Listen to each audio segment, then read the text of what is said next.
महाराष्ट्र के नासिक जिले के मालेगांव शहर में 29 सितंबर 2008 को बड़ा धमाका हुआ था और इस धमाके में 6 लोगों की मौत हुई थी। इस पे 100 से ज्यादा लोग जख्मी हुए थे।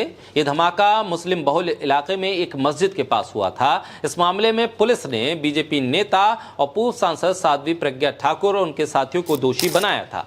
हालांकि बाद में साध्वी प्रज्ञा ठाकुर और उनके साथियों को एनआईए ने क्लीन चिट भी दे दी थी। इसके बाद से ही एनआईए पर सवाल उठ रहे थे। अब राष्ट्रीय जांच एजेंसी का रुख बदल गया है। जांच एजेंसी ने मुंबई की एक कोर्ट में याचिका दायर करके कहा है कि आरोपियों को बेकसूर बताने की बात गलत है और इन्हें कड़ी सजा मिलनी चाहिए।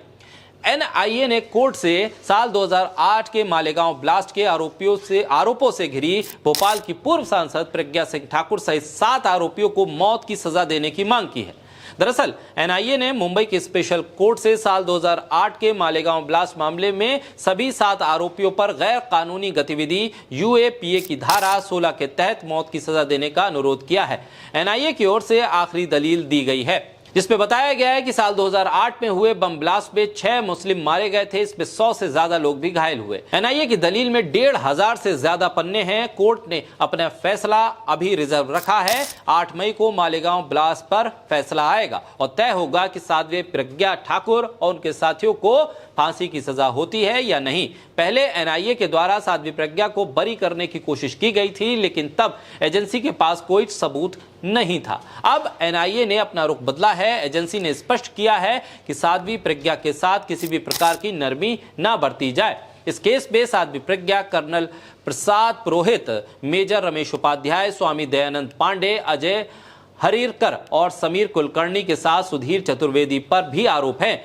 उन्होंने हिंदुत्व विचारधारा से जुड़ी एक बड़ी साजिश के तहत बम ब्लास्ट की योजना बनाकर इसे अंजाम दिया। एनआईए ने पहले साध्वी प्रज्ञा ठाकुर को बरी करने की कोशिश की थी, लेकिन अब एक बार फिर मामला पलट गया है। ऐसे में इस केस में 323 गवाहों में से 32 गवाहों ने दबाव में आकर अपने बयान बदल लिए थे।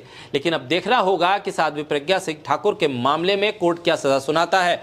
हालांकि अब वो बीजेपी की सदस्य तो हैं, लेकिन सांसद नहीं। प्रधानमंत्री मोदी ने भी उन्हें अभी तक दिल से माफ किया है या नहीं किया, ये भी साफ नहीं है, क्योंकि वो लगातार महात्मा गांधी को लेकर सांसद होते हुए भी न जाने कितने अपशब्दों का इस्तेमाल कर चुकी थी। बहरहाल अब देखना होगा कि साध्वी प्रज्ञा सिंह ठाकुर, जो चुनाव हार चुकी हैं, महज बीजेपी की सदस्य हैं, उनको कितना समर्थन मिलता है। कोर्ट में एनआईए की रखी गई दलीलें और कोर्ट से फांसी की सजा की मांग पर कोर्ट कितनी गंभीरता से सुनवाई करता है और कोर्ट का फैसला क्या आता है, ये बहुत महत्वपूर्ण होगा, क्योंकि एनआईए का ये बदला हुआ रुख कई लोगों को हजम नहीं होगा। बहरहाल देखना होगा कि मालेगांव ब्लास्ट मामले में आरोपियों को सजा होती है या फिर कुछ लोग बरी कर दिए जाते हैं।